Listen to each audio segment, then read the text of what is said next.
नमस्कार, बहुत बहुत स्वागत है आपका। खबरों की खबर देख रहे हैं आप। रात के 9 बजने वाले हैं। कुछ ही देर में हम खबरों को विस्तार से आपके सामने पेश करेंगे, लेकिन शुरुआत करते हैं उन तस्वीरों से जो आज दिन भर सुर्खियों में रही। चंडीगढ़ से आई तस्वीर हैरान करने वाली है। शहर के सेक्टर 47 में अचानक सड़क धंस जाती है, जिसके चलते बाइक सवार युवक मोटरसाइकिल समेत गड्ढे में गिर गया। घटना के तुरंत बाद लोगों ने दमकल विभाग को सूचित किया। बड़ी मशक्कत के बाद मोटरसाइकिल सवार और उसकी बाइक को निकाला जा सका। अगली खबर ग्रेटर नोएडा से। यहां पर एक कॉलेज के बाहर 2 कारों में स्टंट का खतरनाक वीडियो सामने आया है। वीडियो में देखा जा सकता है कि कार का चालक तेज रफ्तार में ओवरटेक करता है और फिर अचानक ब्रेक लगाकर वाहन को रोकता है। इसी दौरान एक युवक खिड़की से बाहर निकलकर हाथ लहराता हुआ दिखता है। दूसरी कार में बैठा एक युवक खिड़की से डंडा बाहर निकालकर लहराता हुआ नजर आता है। ट्रैफिक पुलिस ने तत्काल कार्रवाई करते हुए पहली गाड़ी पर 63,500 का चालान किया, जबकि दूसरी गाड़ी पर 57,500 रुपए का चालान कर दिया है। अगली तस्वीर हरियाणा के सोनीपत से। जींद से दिल्ली के लिए निकली हरियाणा रोडवेज की बस के सामने कार चालक तमंचा लहराने लगा। बस चालक लगातार हॉर्न दे रहा था, लेकिन आगे चल रहा कार चालक साइड देने की जगह लगातार हथियार लहराते हुए आगे बढ़ रहा था। आखिर में बस चालक ने कार को रोकने की कोशिश की, जिसके बाद कार को छोड़कर उसे चला रहा ड्राइवर फरार हो गया। आरोपी की अब तलाश जारी है। उत्तराखंड के रुड़की से दर्दनाक सड़क हादसे की खबर सामने आई। दफ्तर जाने के लिए घर से निकली एक युवती कार की चपेट में आ गई। तस्वीरों में आप देख सकते हैं कि लड़की छाता लेकर आगे बढ़ रही थी, तभी बगल की सड़क से कार आती है और उससे अपनी चपेट में ले लेती है। हैरानी की बात यह कि कार रफ्तार में भी नहीं है और लड़की भी कहीं से गलत दिशा में नहीं चल रही है। इस हादसे में युवती ने मौके पर ही दम तोड़ दिया। इस युवती का नाम कीर्ति बताया गया। इन तस्वीरों को दिखाने का हमारा मकसद ये भी है कि सड़क पर बहुत सावधान रहने की जरूरत है। बिहार के गया में लंगुराही नदी में अचानक पानी का तेज सैलाब आ गया। अचानक पानी का सैलाब आने से 5 बच्चियां बहने लगी। इस घटना को लेकर अफरा तफरी का माहौल बन गया। तस्वीरों में साफ देखा जा सकता है कि पानी के बहाव में लड़कियां बह रही और मदद के लिए चीख रही हैं। मौके पर मौजूद ग्रामीणों ने पानी के बहाव में बहती बच्चियों को जान बचाई। तेज बहाव के साथ कुछ पत्थर भी बहते हुए नजर आए, जिसकी चपेट में आकर एक लड़की घायल भी हुई। भारी बारिश के बीच शिमला से भी एक भयानक तस्वीर सामने आई है, जो आज पूरे दिन चर्चा में है। शिमला के भट्टा कूफर में बारिश के बाद एक बिल्डिंग भरभरा कर गिर गई। गनीमत रही कि इस हादसे में कोई जनहानि नहीं हुई। खतरे को देखते हुए पहले ही बिल्डिंग को खाली करा लिया गया था, लेकिन बारिश के बीच आसपास की दूसरी इमारतों पर भी खतरा मंडरा रहा है।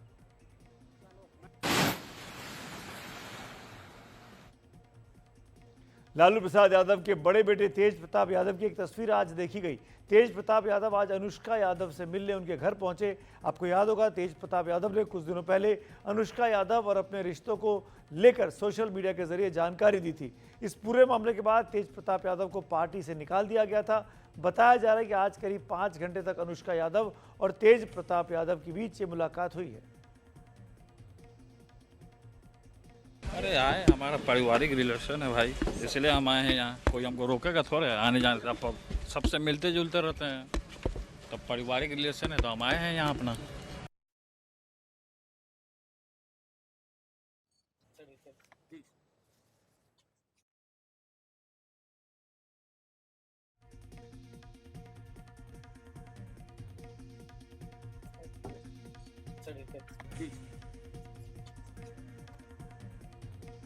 अगर अब खबरों को विस्तार से देखते हैं, देश में इस वक्त बिहार में जो चुनावी राजनीति चल रही है उसको लेकर ये कहा जा सकता है कि इस बार जो बिहार का चुनाव अब से करीब 4 महीने के बाद होने वाला है, वो हिंदू मुस्लिम के एजेंडे पर ही होने वाला है। जिस तरीके से कल इंडिया अलायंस के नेताओं ने एक बड़ी रैली में पटना में शिरकत की और उसमें वक्फ कानूनों को लेकर जो संसद से पास हो चुके हैं उसको चुनौती दी और कहा कि अगर उनकी सरकार बिहार में बनी तो वो इस कानून को कूड़ेदान में फेंक देंगे। आज बीजेपी को मौका मिला इस मामले पर ध्रुवीकरण को और तेज कर देने का।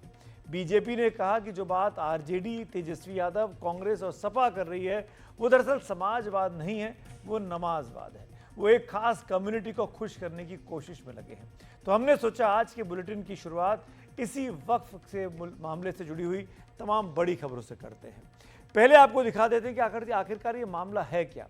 10 देश में सबसे पहले तो जान लीजिए कि 30 वक्फ बोर्ड हैं।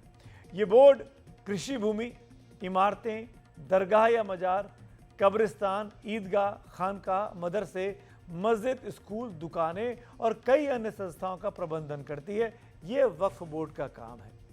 और अगर वक्फ की संपत्तियों में की बात की जाए तो 17% संपत्ति जो वक्फ की है वो कब्रिस्तान है, 16% कृषि भूमि संपत्ति है, 14% मस्जिदों के पास है, 13% पर दुकानें बनी हुई हैं।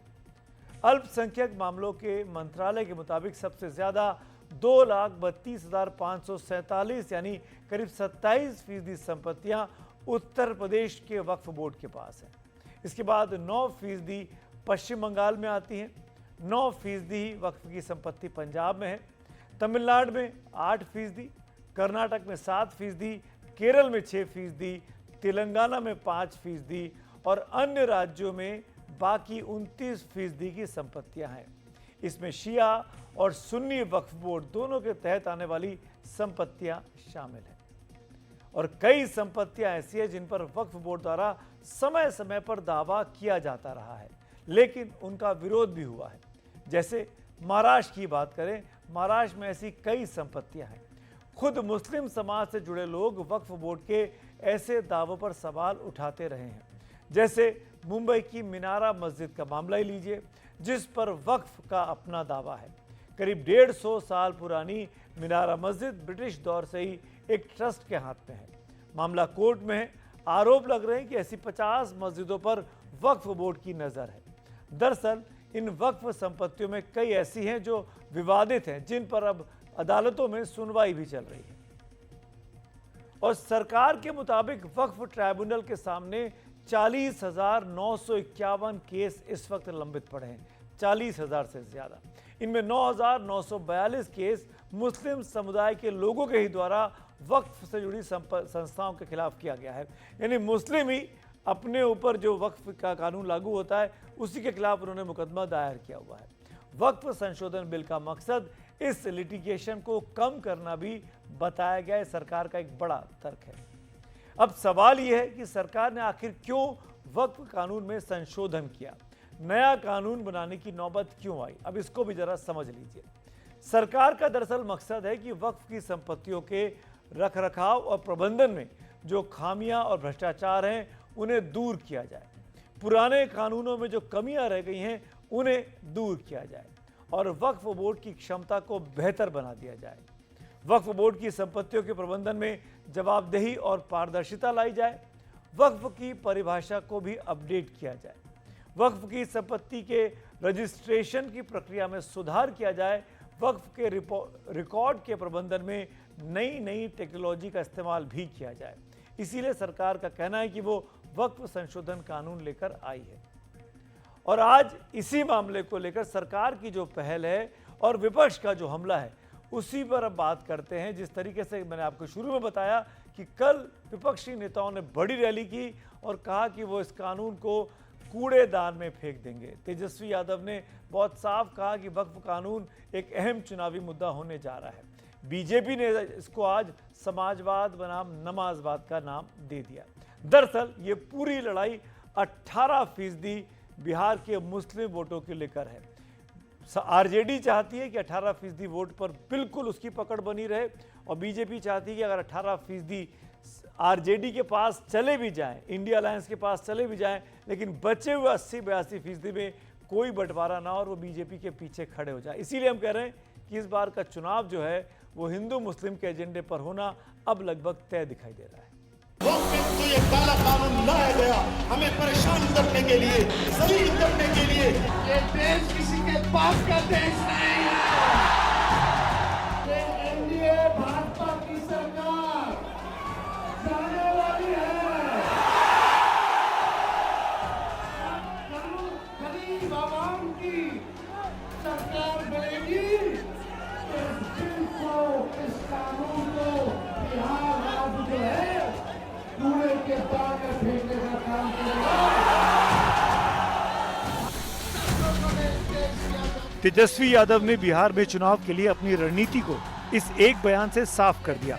इतवार की छुट्टी थी और उस दिन पटना के गांधी मैदान में वक्फ बचाओ संविधान बचाओ रैली में तेजस्वी यादव ने जो कुछ कहा उससे साफ है कि मुस्लिम वोटों को रिझाने के लिए आरजेडी फ्रंट फुट पर खेलेगी। आरजेडी मुस्लिम वोटों में कोई बंदरबाट नहीं चाहती और उनको पूरी तरह रिझाने के लिए वक्फ कानून खत्म करने का दांव उसने चल दिया है और आरजेडी अपने कोर मई समीकरण को एक मुश्त रखना चाहती है, जिसमें 14% मुस्लिम वोट काफी अहम हो जाते हैं।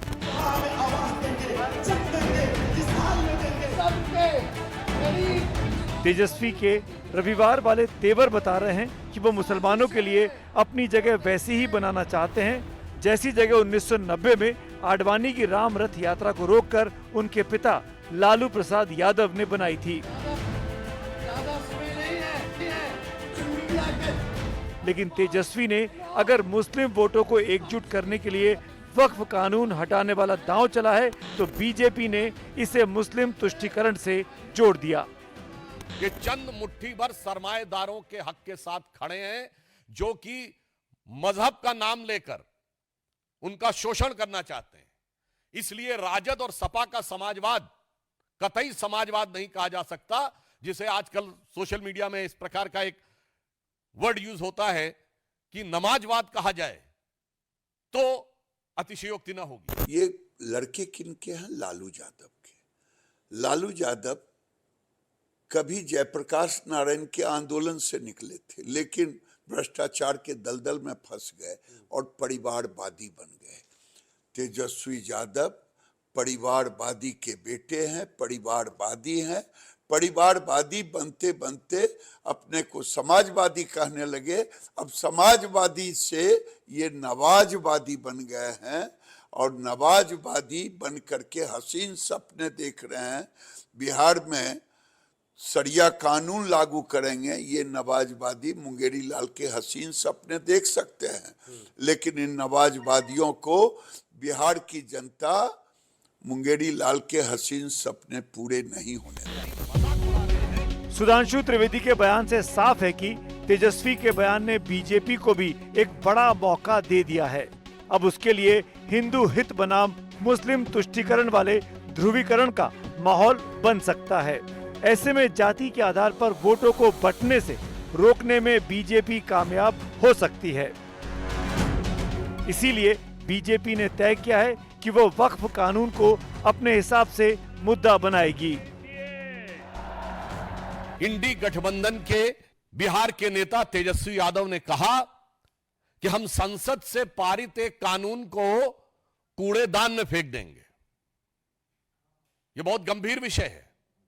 उन्होंने वक्फ बोर्ड के कानून के लिए कहा कि हम इसको कूड़ेदान में फेंक देंगे, जबकि वो भारत की संसद के दोनों सदनों से पारित है। इसका अर्थ यह हुआ कि न संसद का सम्मान न न्यायपालिका का सम्मान, परंतु भारतीय जनता पार्टी और एनडीए गठबंधन इस बात के लिए कृत संकल्पित है कि हम बाबा साहब अंबेडकर के संविधान को, उसके किसी भी प्रावधान को कोई कूड़ेदान में फेंकना चाहेगा तो हम उसे नहीं होने देंगे।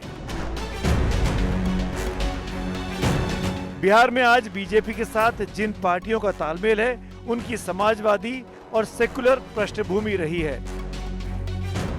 जेडीयू से खुद मुख्यमंत्री नीतीश कुमार आते हैं, जिन्होंने पसमानदा मुसलमानों में एक वक्त में अपनी काफी पैठ बिठाई थी, लेकिन वक्फ कानून पर बीजेपी के साथ रहे। दूसरे नेता एलजेपी रामविलास के चिराग पासवान हैं, जो मुसलमानों के हितों की बात करते हैं, लेकिन वक्फ कानून के पक्ष में बीजेपी के साथ हैं। उसी तरह जीतन राम मांझी हो या फिर उपेंद्र कुशवाहा, ये लोग भी धर्मनिरपेक्षता के समर्थक हैं।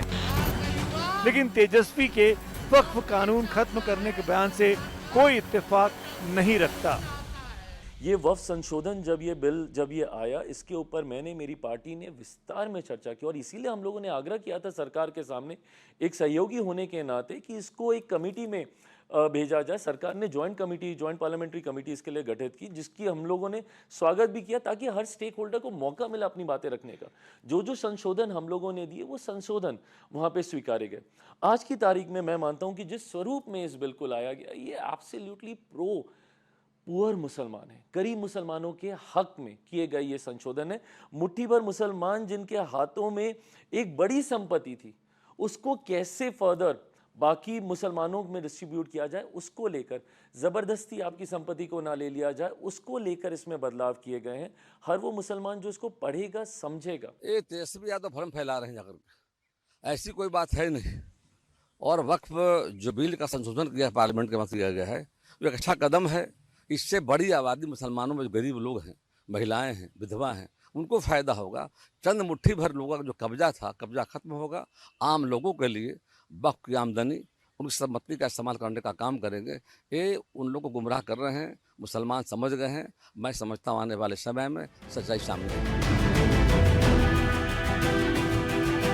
इस बीच एक सवाल कांग्रेस के सामने भी है। जिन अल्पसंख्यकों के वोट पर उसकी नजर थी, क्या उसे तेजस्वी अकेले ले उड़ेंगे? पटना में रमन राय के साथ एनडीटीवी इंडिया की रिपोर्ट।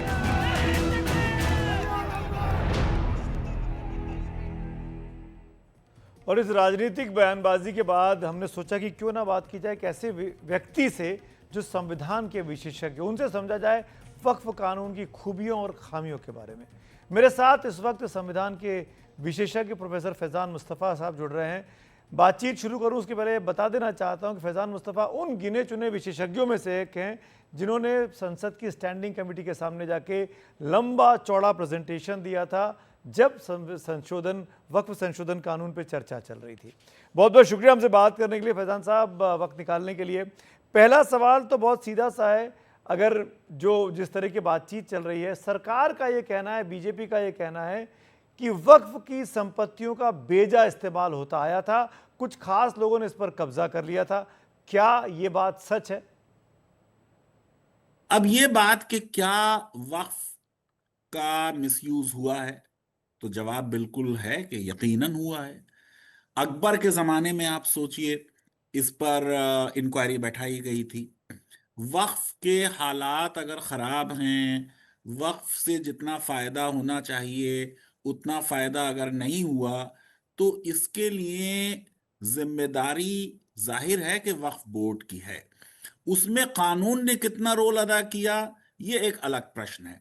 लेकिन मैं बार बार ये कहता हूं कि अगर वक्फ बोर्ड ने कोई गड़बड़ी की तो वक्फ बोर्ड बनाता कौन है?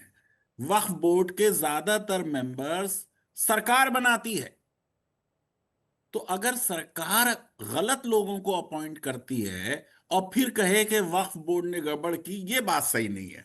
फिर आपको ओनरशिप लेनी चाहिए कि आप वक्फ बोर्ड में अच्छे लोगों को नॉमिनेट नहीं करते।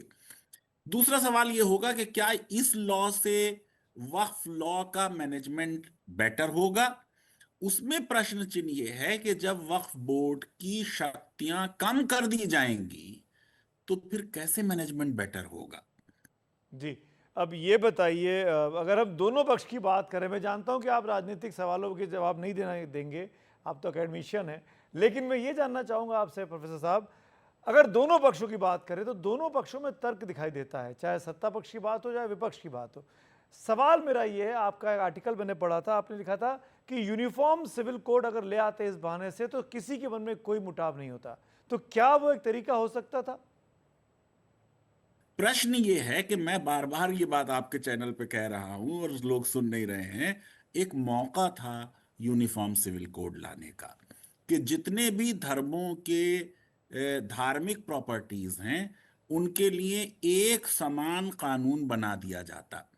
अब जो हिंदू मंदिरों के बोर्ड्स हैं उनके अलग अलग कानून हैं, उन कानूनों में अगर और वक्फ लॉ में डिफरेंस होगा तो एक इंप्रेशन ये जाता है कि जैसे मुसलमानों के साथ बड़ी ज्यादती हो गई।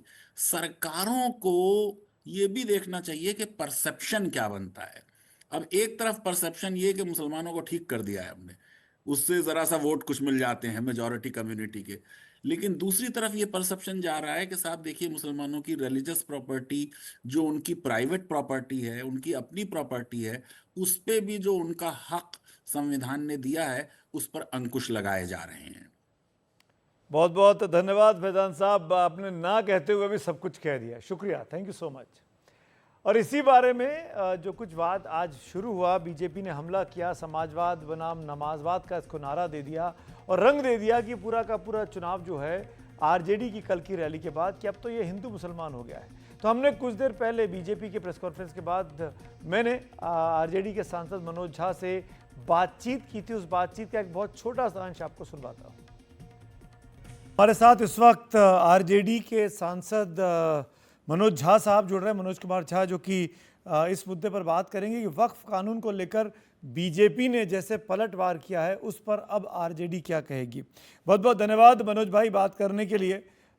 कल आप लोगों ने बड़ी रैली की पटना में गांधी मैदान में और कहा कि वक्फ कानून को कूड़ेदान में फेंक देंगे, ये कानून वक्फ की संपत्तियों पर कब्जे का प्रयास है। तेजस्वी जी के भाषण के कुछ अंश मैं पढ़ के सुना रहा हूँ दर्शकों को कॉन्टेक्स्ट देने के लिए। आज सुधांशु त्रिवेदी भारतीय जनता पार्टी के सांसद और प्रवक्ता ने एक प्रेस कॉन्फ्रेंस की और कहा कि आपका जो ये समाजवाद है, ये समाजवाद नहीं है, ये नमाजवाद है।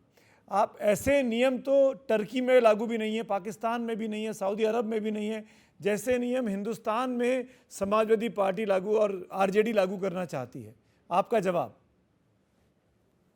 सुमित जी, बहुत बहुत शुक्रिया, आपने ये प्रश्न उकेरा, मेरे समक्ष रखा। मैं पहली बात तो एक करेक्शन कर दूं कि कल की मीटिंग राष्ट्रीय Janata Dal, Congress, CPIML, CPI, CPM और वीआईपी ने नहीं बुलाई थी। ये जमीयतुल उलमा हिंद, इमारत शरिया और तमाम तंजीमों ने बुलाई थी वक्फ को लेकर के, जिसमें राष्ट्रीय जनता दल एक पिटिशनर भी है माननीय सर्वोच्च न्यायालय के समक्ष। और माननीय सर्वोच्च न्यायालय ने तमाम वही सवाल सरकार से पूछे हैं जो सवाल सदन के अंदर हमने सरकार के समक्ष रखे थे। नंबर एक। नंबर दो, सुधांशु जी आजकल की व्हाट्सएप की दुनिया के मैं समझता हूं कि उसके एक प्रतीक चिन्ह बन गए हैं। मैं बता रहा हूं, आर्टिकल 14 टर्की में नहीं है भाई साहब, तो क्या करूं मैं उसका? Article 14, article 15, article 16, article 25, article 26, article 28, ये हमारे मुल्क की तासीर है। तो मैं सिर्फ इतना कहना चाहूंगा, ये जो नमाजवादी, और क्यों नमाज नहीं इस देश का हिस्सा है? घंटी, घंटा और चर्च की बेल्स सब मिल करके हिंदुस्तान बनाता है। इसी की हम कोशिश करते हैं कि सुधांशु जी जैसे लोग इस मर्म को समझें। अभी आपने विदेश में डेलीगेशन भेजा था, गुडविल मिशन। क्या मिशन था? हम सब देखो मिलके रहते हैं, दुनिया के सारे मजहब मिलके रहते हैं।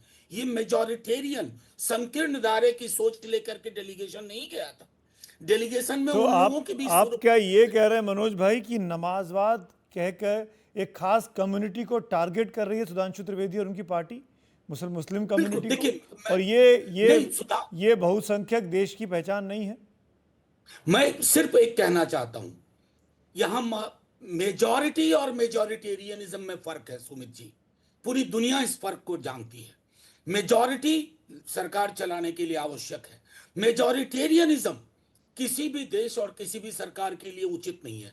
ये उसी परंपरा के लोग हैं। अगर मैं पीछे जाऊं गोलवलकर साहब तक, बंच ऑफ थॉट, वहां से जो निकला, जालीदार टोपी उत्तर प्रदेश के सीएम बोलते हैं, भैंस मंगलसूत्र मुजरा हमारे खुद के प्रधानमंत्री बोलते हैं, और उस श्रृंखला की करी के रूप में आप समाजवाद और नमाजवाद का तुक बिठाने की कोशिश करते हैं। It's a bad rhyme, it's a bad rhyme.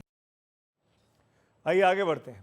एक तरफ तो वक्फ पर चुनावी राजनीति है, तो दूसरी तरफ बिहार में एनडीए और महागठबंधन के बरक्स तीसरा और चौथा मोर्चा भी अब बनने लगा है। क्या है तीसरे और चौथे मोर्चे की चुनावी राजनीति, ये समझने के लिए हमारी एक खास रिपोर्ट देखिए। मेरे भाइयों, नौजवान साथियों, मेरी इज्जतदार माँ और बहनों, शयनशीन पर फिर बिहार में विधानसभा के चुनाव होने हैं और फिर से एआईएमआईएम के अध्यक्ष असदुद्दीन ओवैसी ने बिहार में ताल ठोकनी शुरू कर दी है। वो साबिका रुकने पार्लिमान। तो बिहार में एक तरफ नीतीश कुमार की अगुवाई वाली एनडीए है, तो दूसरी तरफ तेजस्वी यादव की अगुवाई वाला महागठबंधन। लेकिन तीसरी तरफ एक तीसरा मोर्चा बना रहे हैं प्रशांत किशोर और चौथा मोर्चा बना रहे हैं असदुद्दीन ओवैसी। मेरे भाई, यही तो पैगाम हमको देना है। साफ है कि ओवैसी एक बार फिर वैसा ही गठबंधन बनाना चाहते हैं जैसा पिछली बार बना था, जिसमें बीएसपी से लेकर उपेंद्र कुशवाहा की पार्टी थी। लेकिन इस बार कुशवाहा एनडीए में है। लोग चुप्पी साधे हुए हैं, क्या करेंगे? हाँ भी नहीं ना भी नहीं कहते हैं, बहरहाल मैं उसके हाना का इंतजार नहीं कर रहा हूँ। मैंने अपने दायित्व का निर्वहन किया कि बिहार में आम जनों के हित में जरूरी इस वक्त है कि सेकुलर वोटों को बिखराव से रोका जाए। हमने चूंकि बड़े घटक दल हैं वो लोग, इसलिए हमने अपना प्रपोजल दे दिया है। बाकी हमारी अपनी पार्टी की जो तैयारी है वो चल रही है, हम अपना काम कर रहे हैं। दरअसल ओवैसी की कोशिश बिहार में महागठबंधन के साथ मिलकर लड़ने की थी, लेकिन उधर से कोई भाव नहीं मिला तो इन्होंने अपना अलग मोर्चा बनाने का ऐलान कर दिया। लेकिन तीसरे मोर्चे या चौथे मोर्चे के वजूद को ना एनडीए का पहला मोर्चा मान रहा है, ना महागठबंधन वाला दूसरा मोर्चा। दोनों आपस में एक दूसरे के खिलाफ ताल ठोक रहे हैं। अगर बिहार में किसी भी पॉलिटिकल पार्टी को एनडीए के अलावा कुछ करना है तो उनको एक तीसरा मोर्चा बनाना ही पड़ेगा। एआईएमएम अगर बिहार में सही में चुनाव लड़ना चाहती है और वो तीसरा मोर्चा बनाने की बात कर रही है तो वो अपने हिसाब से तो ठीक ही कर रही है, क्योंकि तेजस्वी यादव और कांग्रेस वाला जो गठबंधन है वो कहाँ का गठबंधन है ये तो कांग्रेस और राजद को भी समझ में नहीं आ रहा है। बिहार में इस बार बिहार की जनता है तैयार, बनाएगी तेजस्वी सरकार और एक ही मोर्चा है इंडिया गठबंधन महागठबंधन, जिसके साथ जनता का आशीर्वाद है। बाकी लोग सब लोगों को लोकतंत्र में अधिकार है, अपनी अपनी बात कह रहे हैं, जनता के बीच में जाएंगे, लेकिन इस बार जनता कोई भूल नहीं करेगी, न किसी के झांसे में धोखे में आएगी। राजद के लोग इनको बी टीम बताते थे और आज नई बात सामने आ रही है, हाथ बढ़ाया जा रहा है। ये रिश्ता क्या कहलाता है यह तो स्पष्ट होना चाहिए कि अल्पसंख्यक समाज को ये लोग अपना बंधुआ मजदूर समझते हैं। अल्पसंख्यक समाज ने इस बार तय किया है कि उनके लिए सबसे बड़ी बात, सबसे बड़ा मुद्दा विकास है और नीतीश जी सबके विकास के लिए काम करते हैं। अल्पसंख्यक समाज के लोगों का समर्थन भी नीतीश जी को प्राप्त होगा। इधर एनडीए के अंदर होकर भी चिराग पासवान अपनी अलग खेमाबंदी कर रहे हैं। अब सबकी नजरें इस बात पर टिकी हैं कि तीसरे या चौथे मोर्चे किसका काम बनाएंगे और किसका खेल बिगाड़ेंगे। पटना से प्रभाकर कुमार की रिपोर्ट, एनडीटीवी इंडिया के लिए।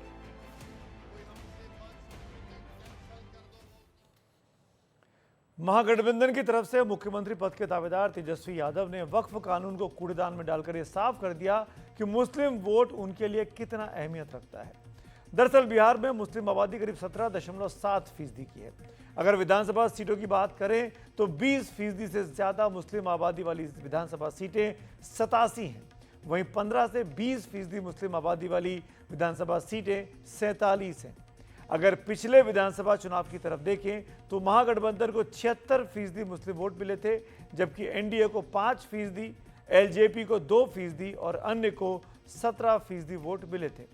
हमने अभी आपसे तीसरे और चौथे मोर्चे की बात की तो पिछली बार एक मोर्चा ओवैसी और मायावती का भी बना था, जिसमें उपेंद्र कुशवाहा भी उस वक्त शामिल थे। उस मोर्चे को मिले मुस्लिम वोट अन्य में ही हैं, जो कि 17% इस ग्राफिक्स में आपको दिखाई दे रहे हैं। अब अगर पिछले साल हुए लोकसभा चुनाव को देखें तो महागठबंधन को मुस्लिम वोट करीब 87% मिला, जबकि एनडीए को 12% और अन्य को मात्र 1% वोट मिला। इसीलिए बिहार में मुस्लिम वोट को लेकर पूरी लड़ाई इस वक्त लामबंद की जा रही है। अक्सर कहा जाता है कि भारत में जाति एक बड़ी सच्चाई है और यही यूपी के कथावाचक कांड में अब देखा जा रहा है। 10 दिन पहले यूपी के इटावा में कथावाचकों के साथ जो कुछ हुआ, उसके बाद योगी सरकार और अखिलेश यादव की समाजवादी पार्टी पहले ही आमने सामने है। अब इस केस में योग गुरु रामदेव की भी एंट्री हो गई है।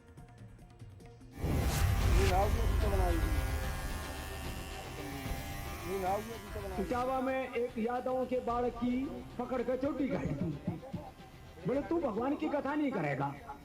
अरे बाउलो, भगवान कृष्ण महाराज यदुवंशी की कथा यदुवंशी नहीं करेंगे तो और कौन करेगा बता।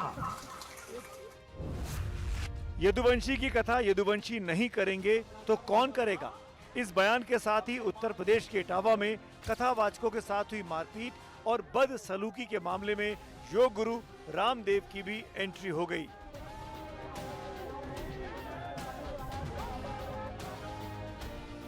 अलवर के सोमनाथ आश्रम पहुंचे रामदेव ने एक धार्मिक अनुष्ठान में हिस्सा लिया।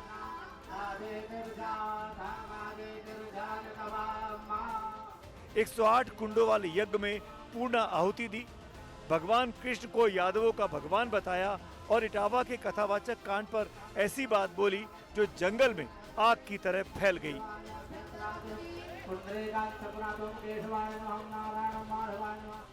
इटावा में एक यादवों के बालक की पकड़ कर चोटी काट दी। बोले तू भगवान की कथा नहीं करेगा। अरे बाउलो, भगवान कृष्ण महाराज यदुवंशी की कथा यदुवंशी नहीं करेंगे तो और कौन करेगा बताओ। बात यहाँ कोई जात पात की नहीं है, हमारा भगवान भी दूसरे छीन ले, बताओ ये कोई बात हो। दरअसल 21 जून को इटावा के दांदरपुर गांव में कथावाचक मुकुटमणि यादव और संत सिंह यादव के साथ अपमानजनक बर्ताव हुआ था। स्थानीय लोगों ने ये कहते हुए कथावाचकों के साथ मारपीट की थी कि उन्होंने फर्जीवाड़ा करते हुए खुद को ब्राह्मण बताया। इस मामले का राजनीतिक रंग तब गहराने लगा जब अखिलेश यादव ने इन कथावाचकों का सम्मान किया और तो और आगे बढ़कर पूरे केस में आचार्य धीरेन्द्र शास्त्री का नाम भी जोड़ दिया। कई कथावाचक हैं जो 50 लाख रुपए लेते हैं। कोई किसी की हैसियत है कि धीरेन्द्र शास्त्री को बुला ले अपने घर कथा के लिए? कोई अंडर टेबल लेगा वो बाबा पैसे? आप पता करवा लीजिए, अंडर टेबल नहीं लेते हैं वो धीरेन्द्र शास्त्री। क्या कथावाचने की पता कितनी कीमत होगी उनकी? फ्री थोड़े नहीं। अखिलेश यादव को जवाब देने के लिए केंद्रीय मंत्री गिरिराज सिंह भी सामने आए और अपने ही अंदाज में हमलावर हुए। देखिए, अखिलेश यादव के डीएनए में है सनातन को गाली देना। इनके पिताजी का नाम जब ये कार सेवकों पर गोली चलाया करते थे और कहते थे मैं चलाऊंगा, मेरे रहते कोई कुछ नहीं कर, तो ये उनका नाम रखा गया मुल्ला मुलायम यादव। अब ये मुल्ला अखिलेश यादव बन रहे हैं। सनातनी संत बाबा बागेश्वर को गाली देंगे और मुल्ला से प्रेम करेंगे, मौलवी से प्रेम करेंगे। जाहिर है बात खत्म नहीं हुई, कथा अनंत है और सिर्फ अभी शुरुआत हुई है। NDTV bureau.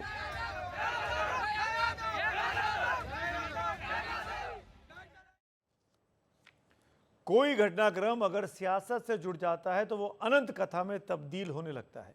लेकिन कथावाचक कांड में राजनीति क्या है, अब आपको आंकड़ों से समझाते हैं। आपको हम 2 आंकड़े दिखाते हैं। पहला आंकड़ा, उत्तर प्रदेश किसकी कितनी संख्या इस वक्त हो रही है। ब्राह्मण वहां पर 7% हैं, यादव 11% हैं, दलित 21% हैं। दूसरा आंकड़ा जो कि यूपी के साल 2022 के विधानसभा चुनाव पर आधारित है। आखिर में यूपी किस जाति को किस राजनीतिक दल का समर्थक माना जाता है, ये भी देख लीजिए। बीजेपी, एसपी और बीएसपी, 3 आंकड़े आपके सामने। ब्राह्मण बीजेपी के पास अगर जाटव 21% हैं, सपा के पास 6 हैं, बसपा के पास 65% है। अन्य दलित बीजेपी के पास 41% माने जाते हैं, 83% सपा गठबंधन के पास है और 27% बसपा के साथ है।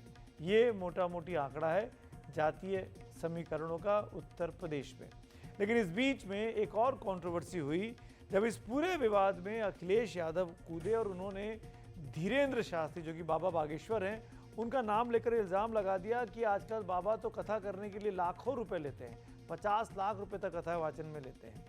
तो क्या सच्चाई है कथावाचन को लेकर, क्या होता है, यह आप भी जानना चाहेंगे। मैंने सोचा कि क्यों ना इस पर हम बात करते हैं अपने सहयोगी सुशील बहुगुणा से, जो समझाएंगे हमको कि आखिरकार एक कथावाचक को कितना पैसा मिलता है कथा बांचने का। शुक्रिया सुमित। ये बात तो पता ही नहीं लग पाई कि कौन कथावाचक कितना पैसा लेता है, क्योंकि अलग अलग परिस्थितियों में ये पैसा अलग अलग भी हो सकता है।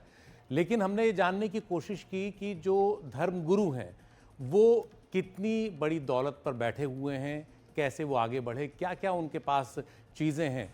तो धर्मगुरुओं का वैसे पैसे से कोई लेना देना होना नहीं चाहिए, लेकिन हकीकत है कि आज जितने भी प्रसिद्ध धर्मगुरु हैं पैसा उनके पीछे पीछे भाग रहा है और उसके साथ साथ अनुयायियों की एक बड़ी भीड़ भी जो अपने गुरुओं के लिए किसी तरह की कमी नहीं होने देती। इन धर्मगुरुओं की सोशल मीडिया पर फॉलोइंग लाखों करोड़ों में होती है, जिसके सामने बड़े बड़े इन्फ्लुएंसर भी फेल हैं। योग, अध्यात्म और धार्मिक प्रवचनों के साथ साथ आजकल कई धर्मगुरुओं का विवादों से भी चोली दामन का रिश्ता हो गया है। यही नहीं, कई अपनी शान और शौकत, रहन सहन और महंगी गाड़ियों के शौक के कारण भी चर्चा में रहते हैं। तो कुछ गुरुओं के पास कितनी धन दौलत है, कई मीडिया रिपोर्ट्स के हवाले से हम एक नज़र इस पर डालते हैं। सबसे पहले स्वामी सत्यानंद, जो नित्यानंद ध्यान पीठम फाउंडेशन के संस्थापक हैं। देश और दुनिया भर में उनके सैकड़ों मंदिर, गुरुकुल और आश्रम बताए जाते हैं। बेंगलुरु के एक आश्रम से अपना आध्यात्मिक सफर शुरू किया, लेकिन नित्यानंद के खिलाफ भारत में रेप और यौन हमले जैसे गंभीर आरोप भी हैं। भारत से भागकर अब वो विदेशों से धर्म का कारोबार चला रहे हैं। उनकी कुल दौलत करीब 10,000 करोड़ रुपए बताई जाती है। अक्सर चर्चा और विवादों में रहने वाले योग गुरु बाबा रामदेव योग से लेकर आयुर्वेदिक दवाओं तक से लोगों के उपचार और उसके प्रचार में व्यस्त रहते हैं। कई बार अपनी दवाओं को लेकर बढ़ चढ़कर दावा करना उन्हें कोर्ट में भारी पड़ा है। 1995 में हरिद्वार में दिव्य योग मंदिर ट्रस्ट की उन्होंने स्थापना की। योग और आयुर्वेद की शिक्षा के लिए पतंजलि योग पीठ की भी स्थापना की और आचार्य बालकृष्ण के साथ मिलकर पतंजलि आयुर्वेद लिमिटेड की स्थापना की। 2022 में उनकी अपनी दौलत करीब 1600 करोड़ रुपए बताई गई। देश और दुनिया में ध्यान यानी मेडिटेशन और एक अच्छी जीवन शैली को बढ़ावा देने के कार्यक्रमों से जुड़े धर्मगुरु श्री श्री रविशंकर ने 1981 में आर्ट ऑफ लिविंग फाउंडेशन की स्थापना की, जिसके तहत दुनिया भर में उनके आर्ट ऑफ लिविंग सेंटर, स्वास्थ्य केंद्र, फार्मेसी वगैरह हैं। श्री श्री रविशंकर के 151 देशों में 30 करोड़ से ज्यादा अनुयायी बताए जाते हैं। उनकी नेटवर्थ करीब 1000 करोड़ रुपए बताई जाती है मीडिया रिपोर्ट्स के हवाले से। प्रसिद्ध रामकथा वाचक मुरारी बापू बीते 50 साल से अधिक समय से देश और दुनिया में रामकथा कह रहे हैं। इसके अलावा वो समाज और मानव कल्याण के कामों में भी व्यस्त रहते हैं। बड़े बड़े उद्योगपति उनके अनुयायियों में शामिल हैं। उनकी दौलत करीब 550 करोड़ रुपए बताई जाती है उनके संस्थान की। केरल से देश और दुनिया तक अध्यात्म का प्रचार करने वाली माता अमृतानंदमयी के भी करोड़ों अनुयायी हैं जो उन्हें अम्मा कहकर पुकारते हैं। अध्यात्म के प्रचार के अलावा वो शैक्षणिक जगत में भी काफ़ी सक्रिय हैं। उनके मेडिकल कॉलेज, नर्सिंग और इंजीनियरिंग कॉलेज हैं। वो अमृतानंदमयी ट्रस्ट की प्रमुख हैं और उनके पास करीब 1500 करोड़ रुपए के एसेट बताए जाते हैं। नई और महंगी हाईटेक गाड़ियों के शौकीन सदगुरु जग्गी वासुदेव भी अध्यात्म के क्षेत्र में जाना पहचाना नाम है। सत्ता और उद्योग जगत के बड़े बड़े नाम अक्सर उनके आसपास देखे जा सकते हैं। किसी भी मुद्दे पर बोलने की उनकी शैली के लाखों लोग मुरीद हैं, तो उनके साथ विवाद भी कम नहीं जुड़े। देश और दुनिया में योग और ध्यान के उनके सैकड़ों केंद्र हैं। उनके भी अनुयायी करोड़ों की तादाद में बताए जाते हैं। उनकी नेटवर्थ करीब 415 करोड़ रुपए बताई जाती है और कई जगहों पर काफी कम भी बताई गई है। कुछ धर्मगुरु ऐसे भी हैं जिनका एक दौर में अध्यात्म जगत में सिक्का चलता था, लेकिन विवादों ने उनका दामन थाम लिया। ऐसे ही एक धर्मगुरु हैं आसाराम बापू, जो बलात्कार और हत्या के मामलों में दोषी साबित होने के कारण जेल में हैं, लेकिन उनके अनुयायियों की तादाद फिर भी कम नहीं हुई। देश और दुनिया भर में उनके 350 आश्रम हैं। इसके अलावा 17,000 बाल संस्कार केंद्र भी। कई मीडिया रिपोर्ट्स के मुताबिक 2021 में आसाराम ट्रस्ट का सालाना राजस्व 350 करोड़ रुपए बताया गया। ऐसा ही एक चेहरा है हरियाणा के सिरसा में डेरा सच्चा सौदा के प्रमुख गुरमीत राम रहीम इंसान, जो 1990 से इस धार्मिक केंद्र के प्रमुख हैं। हत्या और बलात्कार के 2 मामलों में दोषी साबित होने के बाद से वो जेल में हैं। इसके बावजूद पंजाब, हरियाणा, उत्तर प्रदेश, दिल्ली, राजस्थान में उनके लाखों अनुयायी हैं। उनकी नेटवर्थ करीब 1455 करोड़ रुपए बताई जाती है मीडिया रिपोर्ट्स के हवाले से। वैसे इन दिनों सबसे ज्यादा चर्चा में एक युवा धर्माचार्य धीरेन्द्र शास्त्री हैं, जिन्हें उनके अनुयायी बागेश्वर बाबा कहकर पुकारते हैं। वो बागेश्वर धाम के पीठाधीश हैं और अपने बयानों को लेकर कई बार विवादों में भी आ जाते हैं। देश दुनिया में प्रवचन करते हैं और फीस और चढ़ावे के तौर पर उन्हें पैसा मिलता है। सोशल मीडिया पर उनकी गजब की फॉलोइंग है। उनकी नेटवर्थ अभी करीब 20 करोड़ के आसपास बताई गई है। लेकिन बाबाओं के पास कुल कितना पैसा है, ये शायद खुद इस देश में बाबा भी नहीं जानते, और जनता तो फिर क्या जानेगी। और अब चलते हैं वापस सुमित के पास। शुक्रिया सुशील जी इस पूरी बातचीत के लिए, thank you so much. Interesting data था सुशील जो लेके आए थे, कितने बाबा और कितना पैसा वो कमा रहे हैं। आगे बढ़ेंगे, बात करेंगे अब कोलकाता गैंगरेप की। कोलकाता में लॉ कॉलेज में हुए गैंगरेप केस की आज बात करते हैं। दिल्ली से 4 नेताओं की बीजेपी ने एक टीम कलकत्ता भेजी है, जिसे बीजेपी ने नाम दिया है फैक्ट फाइंडिंग टीम। काफी हंगामे के बाद इस टीम को कॉलेज के भीतर जाने दिया गया। बीजेपी कह रही है कि ममता सरकार बात क्यों नहीं करती है, जबकि ममता बनर्जी की पार्टी बीजेपी पर गुमराह करने का आरोप लगा रही है। और इन सब के बीच असल सवाल तो अब भी कायम है कि दीदी के राज में बंगाल की दीदियां किसके भरोसे रहे।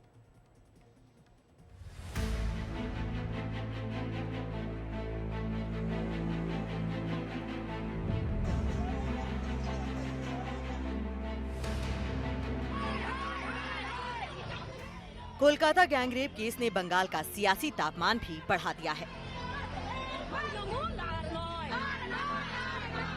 दिल्ली से 4 नेताओं वाली फैक्ट फाइंडिंग टीम कोलकाता पहुंच गई, जिसमें पूर्व केंद्रीय मंत्री सतपाल सिंह, पूर्व केंद्रीय मंत्री मीनाक्षी लेखी, लोकसभा सांसद विप्लव कुमार देव और राज्यसभा सांसद मनन कुमार मिश्रा शामिल हैं। देखिए, मैं किसी भी बात से बायस्ड हुए बिना सरकार को ये दरख्वास्त करती हूँ कि ये जनता का मुद्दा है और इसके सुलझाने में हम लोगों की भी मदद हो सकती है। आप एक बार हम लोगों से बात करें, सुने और मिलें, ताकि कुछ अगर हम उसमें आपको बता सकते हैं, सहयोग कर सकते हैं, तो हम भी बात करना चाहेंगे। ये सब जो है, ये लोग आते हैं सिर्फ मीडिया को दिखाने के लिए, कुछ अफराह आप लोग को गुमराह करने के लिए, आपके माध्यम से लोगों को गुमराह करने के लिए, सच्चाई जो हो रहा है उसको छुपाने के लिए और जो है बदनाम करने के लिए। यही इन लोग का काम है, इसके लिए उनको तनख्वाह दी जाती है। इधर बीजेपी पूछ रही है कि आखिर दीदी चुप क्यों हैं? उधर टीएमसी को आईना दिखा रही कांग्रेस को लग रहा है कि बीजेपी गैंगरेप का सियासी फायदा उठा रही है। और शर्मनाक घटना घटी। टीएमसी के नेता का बयान जो आया है वो शर्मसार करने वाली, और अभी तक ममता बनर्जी की जुबान नहीं खुल पाया है। ममता बनर्जी को या तो कार्रवाई करनी चाहिए, नहीं तो माफी मांगनी चाहिए। न माफी मांगे हैं न कार्रवाई। इसका मतलब आज बंगाल में वहां लड़कियां सुरक्षित नहीं हैं। भारतीय जनता पार्टी के लोग इतनी विभत्स घटना का राजनीतिक लाभ लेने की कोशिश कर रहे हैं। जिस घटना ने मानवता को शर्मसार किया है, जिस घटना ने पुलिस को वहां की शर्मसार किया है, समाज को शर्मसार किया है, ऐसी घटना से भी भारतीय जनता पार्टी के लोग कहीं ना कहीं सिर्फ चुनावी लाभ लेने की और वोटों का लाभ लेने की बात कर रहे हैं।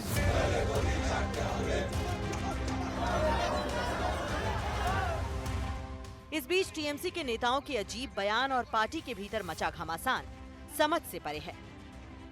दीदी के विधायक मदन मित्रा ने जो बोला, जरा उसे सुनिए। वो लड़की अगर नहीं जाता तो ये घटना नहीं घटते थे। अगर जाने का टाइम लड़की किसी को बता के जाते थे, 2 सहेलियां लेके जाते थे, ये नहीं घटते। वो जो देख रहे हम, जो गंदा काम किया, वो he had taken the advantage of the situation. Madan मित्रा के बयान के बाद पार्टी ने उन्हें कारण बताओ नोटिस दिया और 3 दिनों के भीतर जवाब मांगा। लेकिन बीजेपी और सहयोगी पार्टियां ममता बनर्जी से जवाब मांग रही हैं। इसके पहले भी बहुत जन अपमान किए हैं महिला को। कल्याण बनर्जी अपमान किए हैं, ममता बनर्जी आप अपमान किए हैं। आप चरित्र लेकर ऐसा काटा छेड़ा करते हैं। आप जब भी ये होता है आप रेट फिक्स कर देते हैं। रेप का, फुल रेप का एक प्राइस, हाफ रेप का एक प्राइस। आप बोले हैं कि बुखार जैसा ये भी एक डिजीज है, ये नहीं चलेगा। ये सब शो ऑफ और माने जस्ट दिखावा है, ये नहीं चलेगा। मदन मित्रा ने तो टीएमसी की फजीहत करा ही दी। कल्याण बनर्जी और महुआ मोइत्रा के बीच की जुबानी जंग भी यहाँ तक पहुँच गई कि पार्टी को दोनों के बयान से पल्ला झाड़ना पड़ा।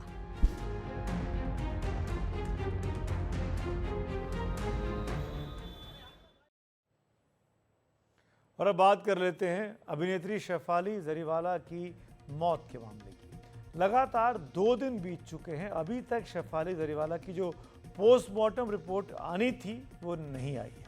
आखिरकार इतना वक्त क्यों लग रहा है? क्या जांच अभी भी मेडिकल टीम कर रही है? लेकिन टीम की जांच रिपोर्ट जब भी सामने आएगी वो तो हम आपको दिखाएंगे ही। इस बीच में बहुत से नए खुलासे सामने आ रहे हैं। कुछ पुराने इंटरव्यूज शेफाली जरीवाला के आए हैं जिसमें उन्होंने बताया खुद अपने मुंह से कि वो एंटी एजिंग ट्रीटमेंट ले रही हैं, यानी हमेशा युवा बना रहे उसकी दवाइयाँ वो खा रही थी। इस बीच में पुलिस हर पहलू को बारीकी से खंगाल रही है।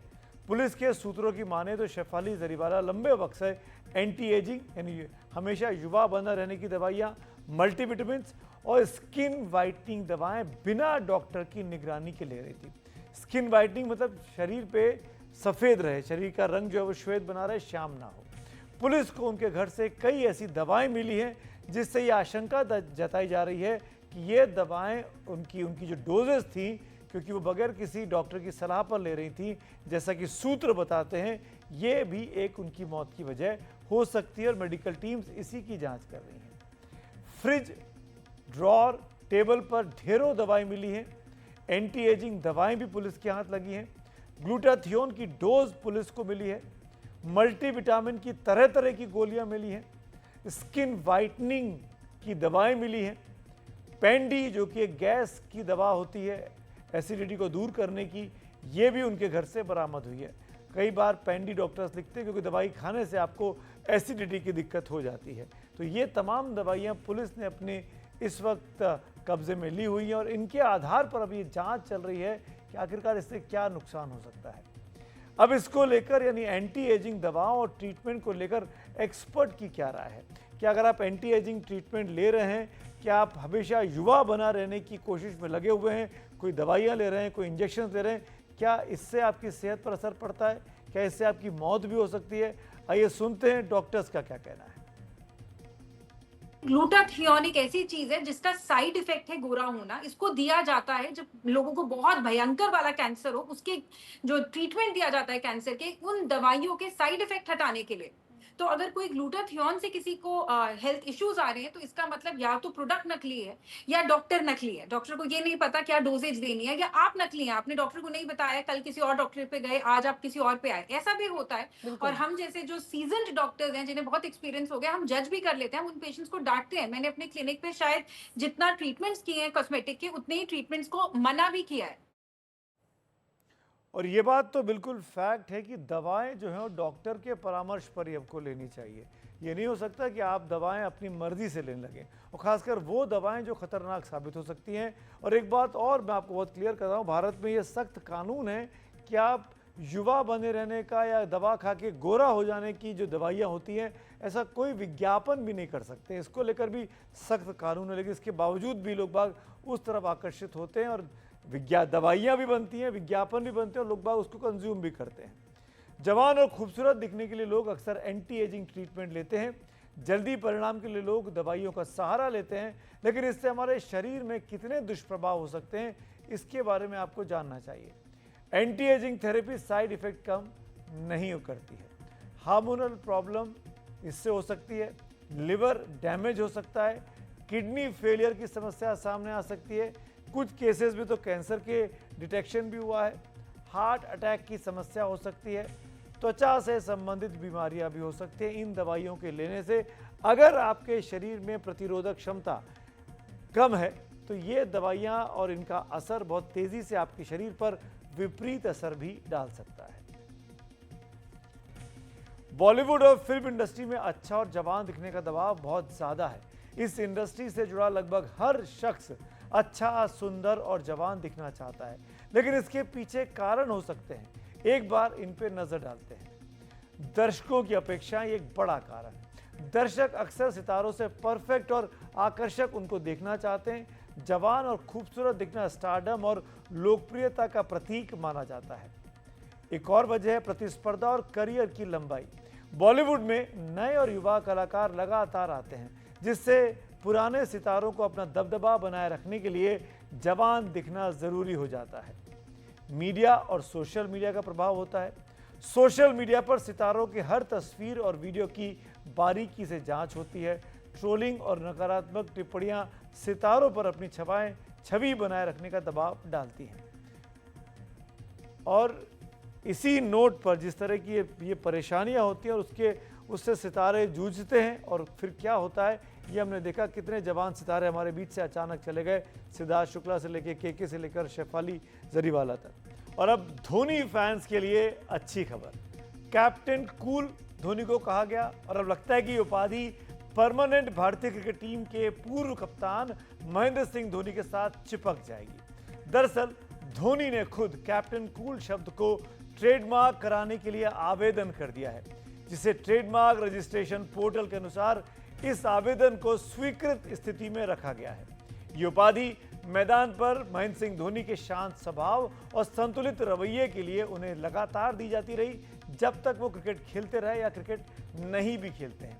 और जो अब उनके नाम से आधिकारिक रूप से अब ये जुड़ सकती है कि वो आधिकारिक तौर पर कैप्टन कूल अगर होगा हिंदुस्तान में ऑफिशियली, तो वो नाम, वो संज्ञा सिर्फ महेंद्र सिंह धोनी के नाम से जुड़ेगी।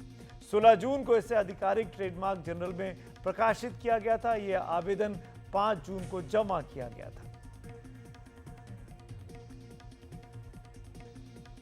और अब आखिर में बारी है आज के विचार की। आज हमने शुरुआत में 2 खबरें दिखाई, एक में धर्म को लेकर संग्राम था, वक्फ कानून को लेकर, और दूसरी जाति को लेकर, जो कथावाचकों की पिटाई यूपी में हुई।